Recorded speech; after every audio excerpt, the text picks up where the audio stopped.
কতটা সুন্দর লাগছে কালারটা। আর প্রত্যেকটা কালারের কিন্তু আবার আলাদা আলাদা ডিজাইনও ছিল, মানে ব্লু কালারের ওপরেই অনেকগুলো ডিজাইন ছিল, ব্ল্যাক কালারের অনেকগুলো ডিজাইনের ছিল। যেমন আমার এই ব্ল্যাকের মধ্যে যে ফুল ফুল এই ডিজাইনটা তো আমার বেশ ভালো লেগেছে। আর এছাড়া ব্ল্যাকের উপর আরও অনেক অপশান ছিল। আর এখানে সব সাইজ অ্যাভেলেবেলও ছিল, মানে এস থেকে শুরু করে পুরো ডবল এক্সেল সব সাইজেরই ছিল, তো কারোর কোনো অসুবিধা হবে না।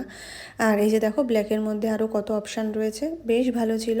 আমার তো এই ঘড়িটা বেশ ভালো লেগেছিলো, কোয়ালিটি খুব ভালো। এর মধ্যে কিছু কিছু ছিল একটু পাতলা, আবার কিছু কিছু ভালোই মোটা ছিল। তো শীতে, হালকা শীতে পরার জন্য এগুলো বেস্ট। আমি তো অনেকগুলো দেখেছিলাম, ট্রায়ালও করেছিলাম। আর দেখো এই টপগুলো ছিল 199। 199-এর টপগুলোও বেশ ভালো ছিল, তোমরা খুঁজে অনেক ভালো ভালো তোমরা নিতেই পারবে।